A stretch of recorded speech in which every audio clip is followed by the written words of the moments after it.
الحمد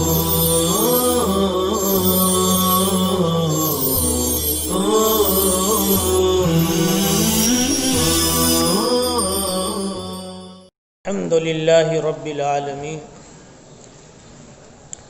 والصلاة والسلام على سيد الأنبياء وأفضل المرسلين سيدنا محمد وآله وصحبه أجمعين أما بعد باب حسن اسلام المرء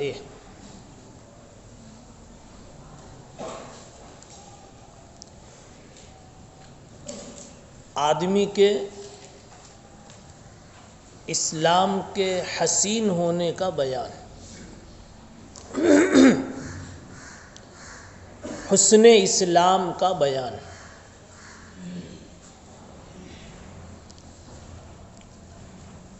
حسن اسلام سے کیا مراد ہے اور امام بخاری رحمۃ اللہ علیہ کا اس باب سے کیا مقصود ہے؟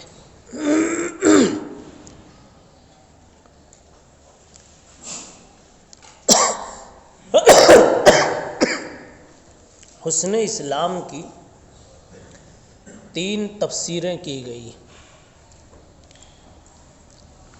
نمبر 1،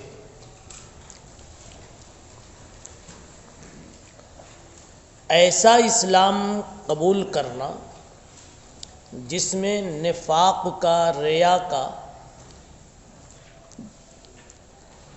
دنیاوی کسی غرض کا کوئی شمول نہ ہو، خالص اللہ کے لیے اسلام قبول کرنا، معرّ عن النفاق، جس کو ایمان کہتے ہیں، جس کو اسلام کہتے ہیں، یعنی اصلی اسلام لے آنا۔ گویا حسن کا لفظ نفاق سے احتراز کے لیے ہوا۔ اس کی دوسری تفسیر یہ ہے کہ اسلام لانے کے بعد کسی بھی حال میں کبھی بھی مرتد نہ ہونا، اسلام نہ چھوڑنا، یہ حسن اسلام ہے۔ حالات آنے پر اسلام چھوڑ دیا، پتہ چلا اس کے اندر کا اسلام مضبوط نہیں تھا، مستحکم اور حسین نہیں تھا۔ جب مستحکم نہیں تھا تو اللہ کو حسین نہیں لگا، اس لیے حسن نہیں پایا گیا۔ آپ کو ہی معلوم ہو جائے کہ یہ جو مجھے اس وقت اتنی محبت دے رہا ہے، یہ خوشحالیوں کا دوست ہے، پریشان حالی میں یہ چھوڑ کر بھاگ جائے گا، تو آج ہی سے آپ کو اس کی دوستی اچھی نہیں لگے گی، اس کی دوستی میں آپ حسن محسوس نہیں کریں گے۔ اور اگر پتہ چلے کہ ہر حال میں میرا یہ دوست ہے، آج خوشحالی میں میرے ساتھ ہے تو کل بدحالی میں بھی میرا ساتھی رہے گا، تو بدحالی کے دن آنے سے پہلے، ضرورت پڑنے سے پہلے سے ہی وہ آپ کی نگاہ میں محبوب رہے گا، تو اس کی دوستی میں حسن نظر آئے گا۔ تو حسن اسلام کی یہ دوسری تفسیر ہے۔ اور حسن اسلام کی ایک تیسری تفسیر کہ اسلام لانے کے بعد اسلامی اعمال مکمل طور پر بجا لانا، یعنی اعمال صالحہ کا اہتمام کرنا، برائیوں سے بچ بچ کر جینا، کہ آپ کی زندگی سے اسلام دکھتا ہوا نظر آوے، گناہوں سے بچنا، اعمال کا کرنا آپ کے اندرون کے ایمان و اسلام کی خبر دے رہا ہو، آپ کے اخلاق، آپ کے معاملات، آپ کے اقوال و افعال، ساری چیزیں، یہ حسن اسلام ہے۔ اب یہیں امام بخاری رحمۃ اللہ علیہ کا مقصد بھی متعین کر لیجئے کہ اس تیسری تفسیر کے مطابق امام بخاری رحمۃ اللہ علیہ فرمانا چاہتے ہیں ایک ہے نفس اسلام اور ایک ہے حسن اسلام۔ اسلام میں حسن آئے گا اعمال کی برکت سے، اور حسین اسلام ہی اللہ کے یہاں پسند ہے۔ تو گویا اعمال کا اسلام میں اور ایمان میں دخل ہے، اس کے ساتھ جزئیت کا تعلق ہے۔ ہٹا دو تو اسلام غیر حسین ہو جاتا ہے۔ اعمال نکال دو، اخلاق نکال دو تو حسن نکل جاتا ہے۔ تو عمل بے ضرورت کی چیز نہیں ہے، جیسا کہ مرجئہ نے کہا، جیسا کہ مرجئہ نے، یہی مقصد تھا حضرت کا حل ہو گیا اس تیسری تفسیر پر۔ اب آگے کی بات دیکھیے جو روایت آ رہی ہے۔ وقال مالک اخبرنی زید بن اسلم۔ دیکھو امام بخاری رحمۃ اللہ علیہ نے روایت پیش کی حضرت امام مالک رحمۃ اللہ علیہ کی سند سے، اور امام بخاری رحمۃ اللہ علیہ کی ملاقات حضرت مالک ابن انس سے نہیں ہے، امام مالک سے نہیں، اس لیے کہ امام مالک پہلے کے ہیں۔ اب بیچ میں واسطہ تھا، اس واسطے کو حذف کر دیا، اس لیے یہ تعلیقات بخاری کی قبیل سے یہ روایت مسندات بخاری میں سے نہیں ہے۔ جہاں پوری سند پیش کی جاتی ہے اسے مسند کہتے ہیں، اور جہاں سند کا ابتدائی حصہ حذف کر دیا جاتا ہے اسے تعلیق کہتے ہیں۔ تو سند کا شروع کا حصہ محذوف ہے تو یہ تعلیق بخاری ہے۔ قال مالک اخبرنی زید بن اسلم ان عطاء ابن یسار اخبرہ ان ابا سعید الخدری اخبرہ انہ سمع رسول اللہ صلی اللہ علیہ وسلم یقول اذا اسلم العبد فحسن اسلامہ۔ نبی پاک صلی اللہ علیہ وسلم کو ارشاد فرماتے ہوئے سنا ابو سعید خدری نے کہ آپ نے ارشاد فرمایا کہ جب بندہ اسلام قبول کرتا ہے پھر اس کا اسلام حسین ہو جاتا ہے۔ اب حسین ہونے کا وہی مطلب ہے کہ اس کے اسلام میں نفاق نہیں ہے، اس کا اسلام اعمال صالحہ سے خالی نہیں ہے۔ تو اب ہوتا یہ ہے، بلکہ یہاں تو صرف اتنے سے بھی فضیلت یہ آگے کی حاصل ہو جائے گی کہ کسی کا ایمان اگر نفاق سے خالی ہے، پہلی تفسیر پر نفاق سے خالی ہے تو بھی یہ ثمرہ مرتب ہوتا ہے، یکفر اللہ عنہ کل سیئۃ کان زلفہا، کہ وہ ماضی میں جو بھی گناہ کر چکا ہوتا ہے اللہ تعالیٰ ان سب کو معاف کر دیتے ہیں، اس اسلام کو اس کے لیے کفارہ بنا دیتے ہیں، معاف کر دیتے ہیں۔ کان زلفہا اور ایک نسخہ ہے کان ازلفہا، اس کے دونوں کے معنی ایک ہی ہیں۔ ارتکبہا قدمہا، وہ کام جو پہلے کر چکا تھا برائی کی لائن کا، وہ سارا کا سارا اللہ معاف کر دیتے ہیں۔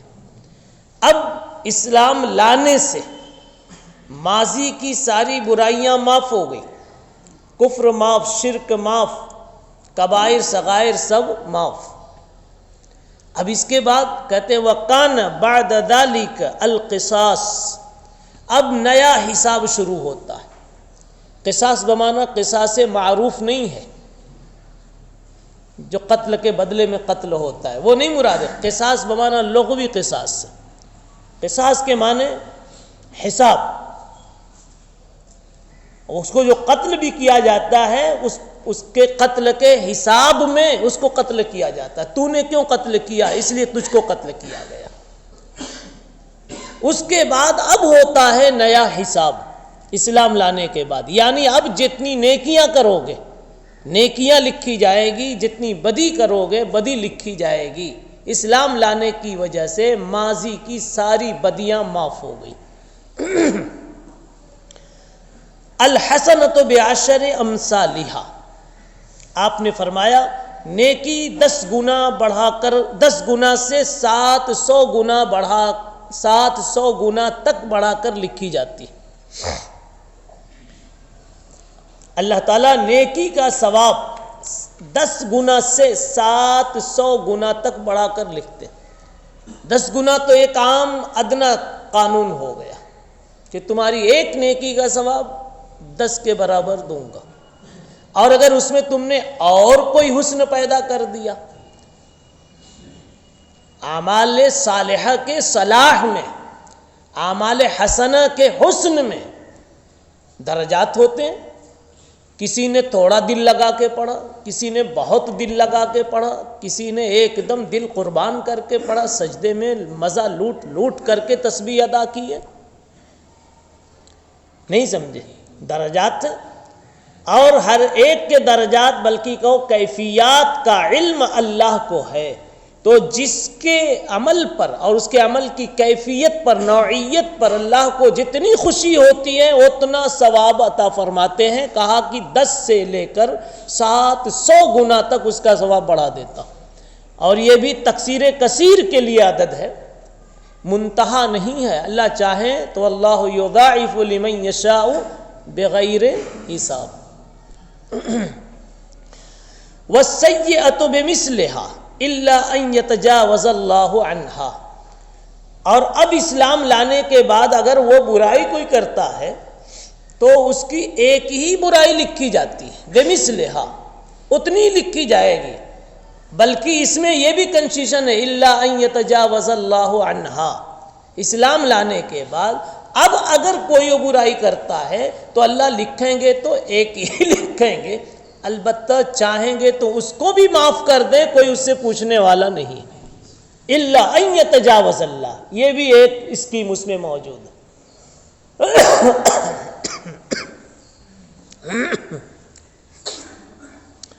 دوسری حدیث بھی اسی کے مفہوم کی ہے جی، بہی قال حدثنا۔ اس سے پہلے ابھی اس روایت میں ایک بات اور سمجھیں کہ یہ جو ابو سعید خدری رضی اللہ عنہ کی روایت آئی، فحسن اسلامہ کے بعد یہ ہے یکفر اللہ عنہ کل سیئۃ کان زلفہا۔ اس روایت میں یہاں امام بخاری رحمۃ اللہ علیہ نے اختصار سے کام لیا ہے،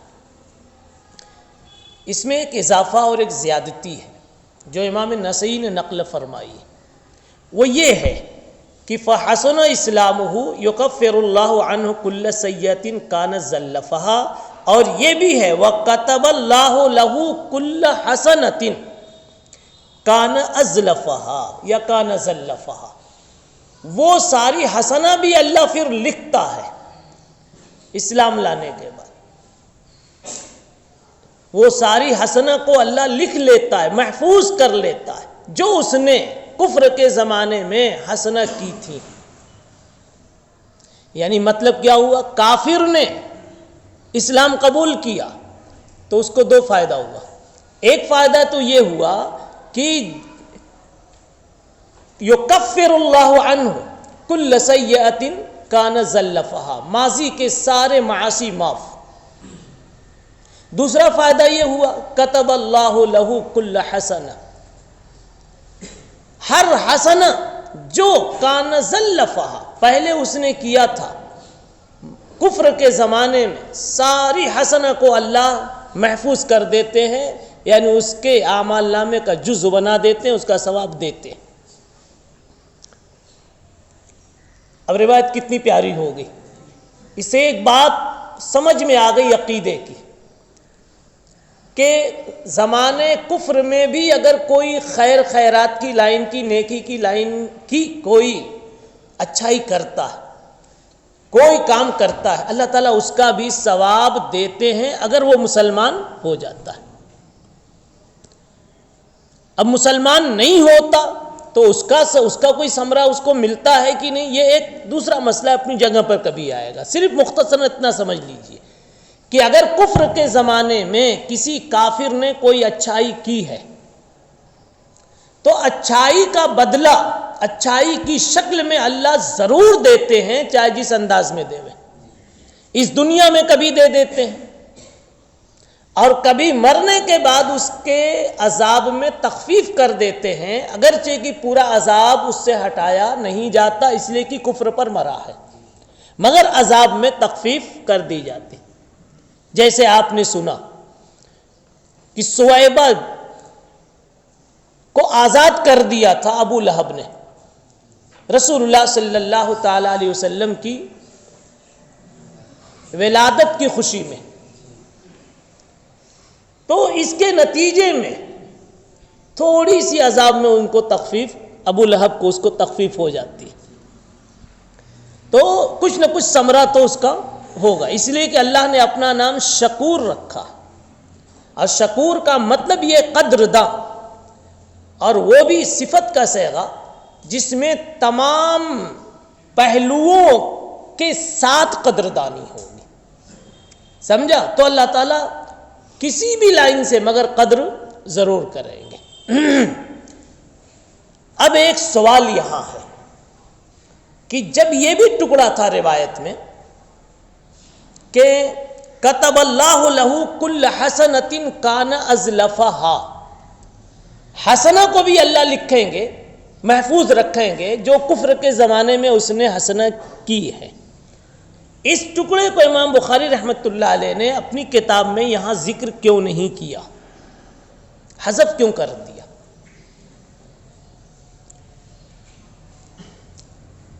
علامہ مازری نے جواب دیا اپنے ذوق سے اور کہا کہ اصل میں کفر کے زمانے کی نیکیوں کا ثواب ملنا اسلام لانے کے بعد یہ اسلامی اصول کے خلاف ہے،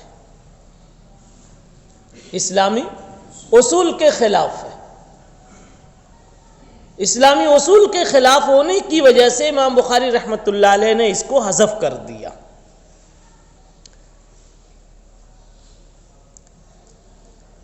مگر علامہ مازری کی یہ بات لوگوں نے پسند نہیں کی اور کہا یہ جواب صحیح نہیں، اس لیے کہ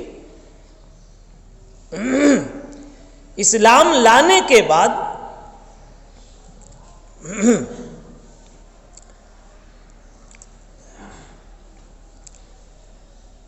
زمانے کفر کی نیکیوں کا ثواب نہیں ملے گا. یہ اسلام کا کوئی متعینہ قاعدہ نہیں ہے کہ آپ کہہ رہے ہیں کہ اس کے خلاف ہے، بلکہ جمہور کا مسلک یہ ہے کہ اسلام لانے کے بعد زمانے کفر کی نیکیوں کا ثواب ملے گا. اور اس کی پہلی دلیل وہی روایت ہے اور وہی ٹکڑا ہے جس کو امام بخاری رحمۃ اللہ علیہ نے یہاں پر کسی وجہ سے حذف کیا. اسلامی اصول کے خلاف نہیں ہے، بلکہ اسلامی مزاج یہ ہے کہ جس نے کوئی اچھائی کی ہے اس کو اس کا پھل ملنا چاہیے. تو اور اس کی نیکیوں کا ثمرہ ملے گا، اس کی پہلی دلیل وہ روایت ہے. یہی ابو سعید خدری رضی اللہ عنہ کی روایت جس کا وہ ٹکڑا محذوف ہو گیا، جس ٹکڑے کے تعلق سے بات چل رہی. نمبر 2، حضرت حکیم ابن حزام رضی اللہ تعالی عنہ کے متعلق مشہور روایت ہے مسلم شریف میں کہ انہوں نے کہا یا رسول اللہ، میں مسلمان ہو رہا ہوں تو میں نے جو زمانے کفر میں بہت ساری خیر خیرات کی تھی، صدقہ وغیرہ کیا تھا، کچھ نیکیاں کی تھیں، اس کا ثواب مجھے ملے گا کہ نہیں ملے گا؟ تو انہوں نے آپ صلی اللہ علیہ وسلم نے فرمایا اسلمت علی ما اسلفت، ملے گا، تمہارا اسلام ان تمام نیکیوں کے ساتھ ہوا ہے. تو پتہ چلا کہ امام مازری نے جو توجیہ پیش کی کہ اس وجہ سے حذف کیا وہ بات صحیح نہیں ہے. پھر کیوں حذف کیا؟ جواب، جس ٹکڑے سے حضرت کو استدلال مقصود تھا، یہ جتنے کی ضرورت تھی اتنا پیش کر دیا ہے، اور روایات میں محدثین اختصار سے کام لیتے رہتے ہیں اپنی غرض کے مطابق اور اپنے منشا کے مطابق. اب ایک دوسرا اور مسئلہ ہے چھوٹا سا کہ اسلام لانے کے بعد کفر کے زمانے کی ساری معصیتیں معاف ہو جاتی ہیں یا محتاج توبہ ہوتی؟ جمہور کے نزدیک بغیر توبے کے نفس اسلام سے ساری کی ساری معاف ہو جاتی. مثلا ماضی میں شراب کا پینا، زنا کا کرنا، یہ سارا کا سارا معاف ہو جاتا ہے. جمہور کا یہی قول ہے. لیکن امام احمد ابن حنبل اور بعض شوافع مثلا امام بیہقی وغیرہ اس بات کے قائل ہیں کہ زمانے کفر کی بدیاں، کبائر توبہ کی محتاج، جب تک توبہ نہ کرے اس کی معافی نہیں ہوگی. ان سے پوچھا گیا دلیل ان کی کیا ہے، تو انہوں نے دلیل میں یہ کہا کہ ایک مرتبہ صحابہ کرام نے پوچھا انواخذ بما عملنا فی الجاہلیہ، ہم نے جاہلیت میں جو گناہیں خطائیں کی ہیں کیا اس کا مواخذہ ہوگا اب جب کہ ہم مسلمان ہو گئے؟ تو آپ صلی اللہ علیہ وسلم نے فرمایا اخذ بالاول والآخر، حساب تو سب کا ہوگا. کیا ہوگا؟ حساب سب کا ہوگا. اس سے پتہ چلتا ہے کہ توبہ اگر نہیں کیا تو اس کا بھی حساب ہوگا. لیکن محدثین نے اس کا یہ محمل بتایا ہے کہ اگر وہ پھر مرتد ہو جاوے، اسلام پر باقی نہ رہے، تو گویا اس کا اسلام حسن والا نہیں تھا، اس لیے پھر اسلام میں چلا گیا تو ماضی کے گناہ بھی اس کے ساتھ جوڑے جائیں گے. یہ ہے اس کی شرح اخذ بالاول والآخر. اور جمہور نے جو کہا کہ محتاج توبہ نہیں ہے تو ان کی دلیل الاسلام یہدم ما کان قبلہ، حضرت عمرو بن العاص رضی اللہ تعالی عنہ کی روایت ہے کہ رسول اللہ صلی اللہ علیہ وسلم نے فرمایا الاسلام یہدم ما کان قبلہ. اما عام ہے، اس لیے اس کو عموم پر رکھتے ہوئے سارے کے سارے گناہ معاف ہو جائیں گے. دوسری روایت بھی اسی مفہوم کی ہے.